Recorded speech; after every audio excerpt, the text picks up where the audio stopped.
Good afternoon, Frank. Hello, Professor. Looks like spring has finally come, and the world is still getting more and more exciting. And what I noticed among a lot of other interesting things in the papers this morning was in the Financial Times, Bitcoin got a big write-up. Aha. So apparently it's gone past the billion mark, and people are now speculating that it's probably just a bubble, because there should be presumably bubbles in Bitcoin as there are bubbles in anything else. But it's going to be a different sort of bubble since it's under nobody's control. Mm-hmm. It's going to be interesting to see what happens with it in the next few weeks or months. But the reason I'm interested in it is that I think that this is the way everything is going.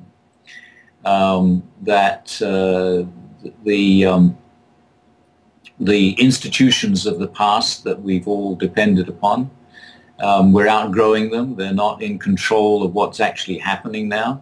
Governments can't control their territories. Banks can't control their money. Right, right. And we need new ideas, and there's a lot of new ideas about, but not many of them got to get off the ground. I understand that of all the people who go into entrepreneurship, and the number is increasing steadily, probably at an accelerating rate, but only 6% of them on average actually make anything. Oh, that's probably quite true. That's very accurate, I suspect. So one wonders, because as the population gets larger and the ratio of and the number of ordinary people who are not employed by a government compared to those who get a regular income from a government is increasing, we need more and more entrepreneurs in order to have anything happen. I mean, at the moment we have an economy that's not working because it's based on the way the world used to work. Right, right. And same way that we've got democratic political systems that aren't working because they're based on the way the world was when we thought up democracy. Mm. Well, it's interesting. I'm not an economist, but the Bitcoin idea is quite appealing, because you have to just speculate a little bit that 100 years from now, something like Bitcoin will be in place, and people will be looking back saying, man, can you believe they used 164 different currencies back then? But on the other hand, and this is why I said I'm not an economist, I have seen the difficulties involved with the 27-member European Monetary Union trying to use the euro, when in fact there's no collective debt issuing ability to back the euro up. And I'm just wondering, if they've had those sorts of difficulties with simply 27 countries, I mean, how would something work on a global scale? But presumably it will have to happen, because I suspect that those statistics that you gave regarding entrepreneurship are very heavily based upon the predication that it's very easy to do something commercially now because of the web, because of the internet. So I would also wonder and suspect that statistics regarding the amounts of transactional activity on the internet have been exponentially increasing each subsequent quarter. So it's inevitable that you're going to see some sort of internet currency. Well, that's why Congress has begun to talk about taxing transactions on the internet. Yes. So at least they've suddenly woken up to the fact that the world is changing. Yes. We can't continue to run either the economy or the political system on the basis of these states that don't really have any identity at all, let alone any practical cohesion. Yeah, you've raised an interesting point, because I think one of the things that people have missed is that, and the states in particular, only a few states are effective in managing to collect sales tax on internet transactions. And there's, I think, been a massive outflow in state revenues that would greatly have been ameliorated, but for the fact that there's all of this internet commerce. All right, I don't know if anybody has done a study on this, but it's not just the economic effects of the recession and the financial crisis that have caused a diminution in tax revenues. It's just that a lot of the business isn't being done at the cash register anymore. It's being done at the keyboard. Mm-hmm. And actually, this is probably a good time of the year to talk about tax, The taxing system isn't working.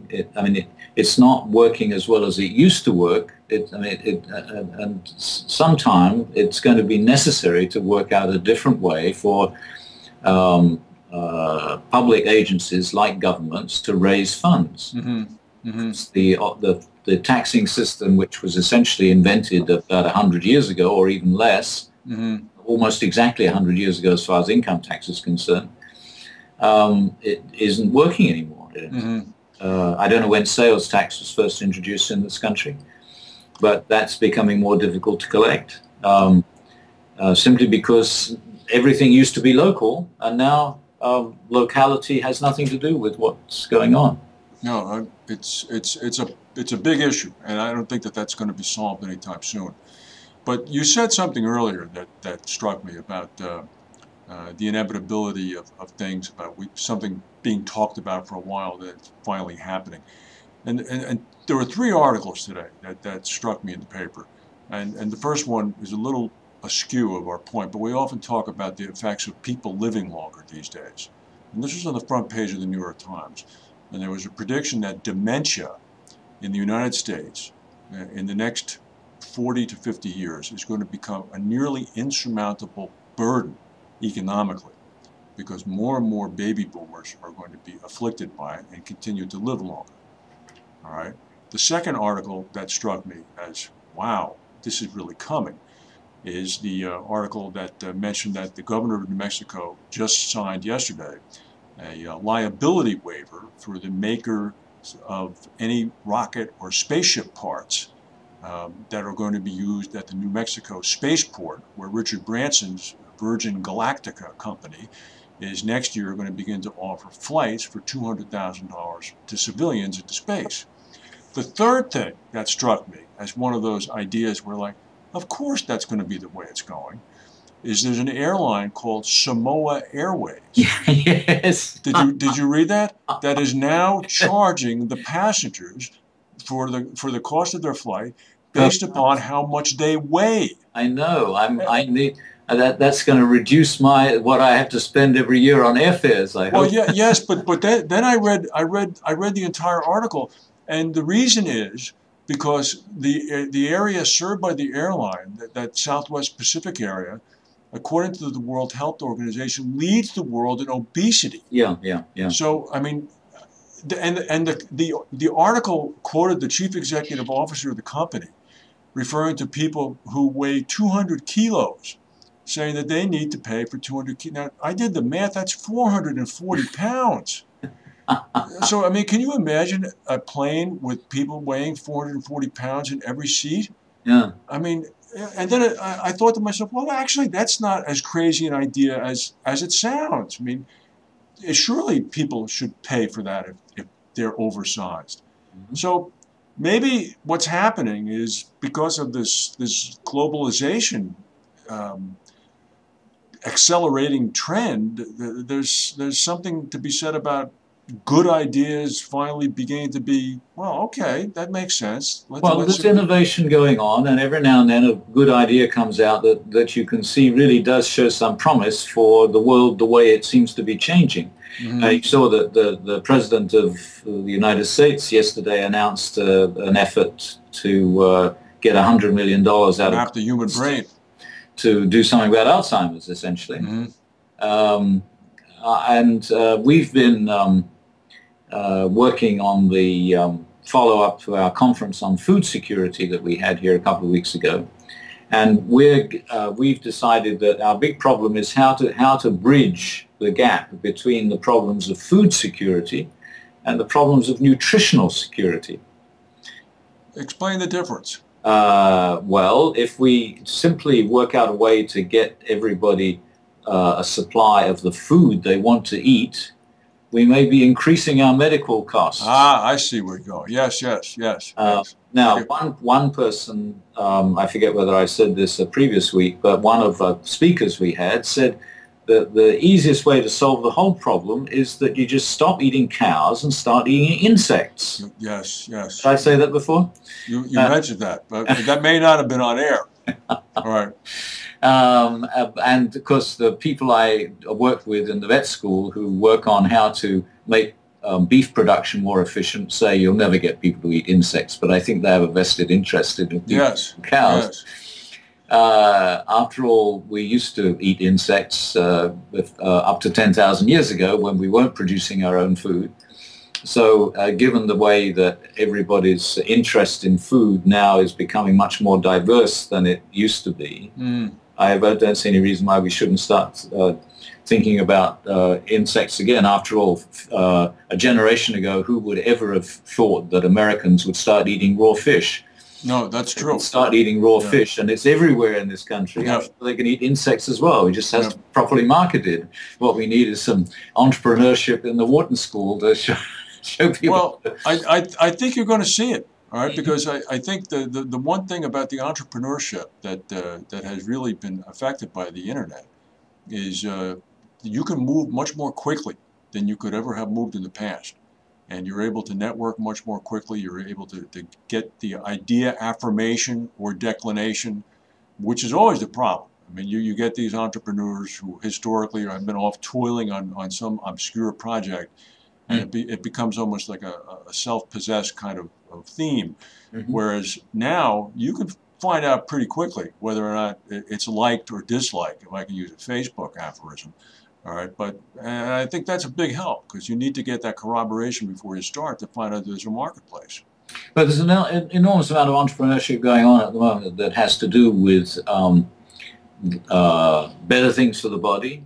Yes. Whether it's food or what you drink or exercise. And it's very interesting to see when I walk past the gym where everybody's on a machine doing something or other and work out what sorts of people are going to the gym. And there seems to be generally more women than men in the gym. Yes. And more people who look as though they're from an Asian background than from an Anglo-Saxon background. Which is again part of the change, because I think very gradually we're going to see that all the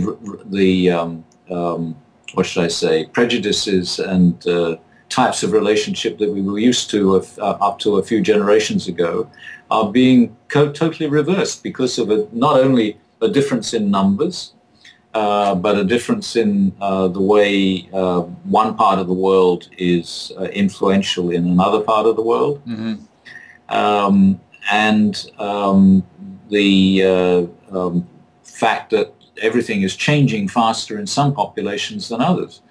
And I think that very soon we're going to see that other parts of the world are in advance of the West that we've been so proud of up until now. Even though Branson is building his spaceport in New Mexico, I think that social change in Europe has overtaken the rate of social change in America. Oh, yeah. Long ago, I would say. And I think it won't be long before the social change in China will overtake the rate of social change in Europe.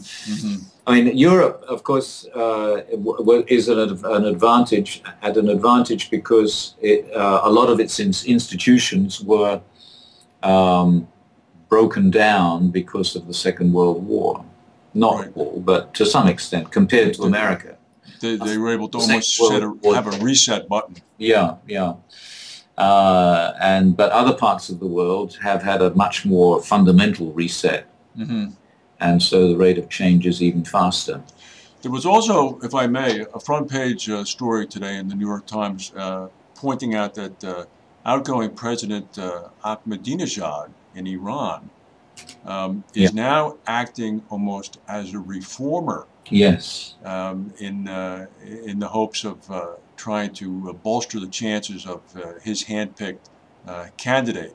Well, I think that in the elections in Iran in June, in Pakistan in May, and possibly even in Afghanistan next March, we're going to learn something about democracy in the modern world. I think so. Because in each of these countries, a far larger proportion of the population is playing into public opinion and affecting the outcome than ever happened before. The people like Khamenei, let alone Karzai and Zardari, don't know what's happening. And so it's totally unpredictable. The next few weeks are going to be very interesting. Do you think Musharraf knows what's happening? I don't know if he's disappeared from the news. Well, you mean when? He just popped up in Pakistan and had a shoe thrown at him. That was over a week ago. Well, I think they had a big reception organized for him, and it was cancelled at the last moment, ostensibly for security reasons. Okay. And I haven't heard anything from him since. The only thing I've heard is that the army is looking after him. Now, whether that means they're keeping him quiet or that they're backing him as their candidate for election, no. Interesting.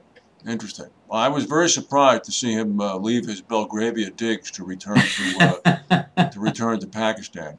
Well, at least when he turned up, he didn't have a poodle under each arm, as he did. Right. Yes. Okay. Well, thank you, Professor. I look forward to speaking to you next week. See what happens in the next 7 days. You got it. All right. Bye-bye.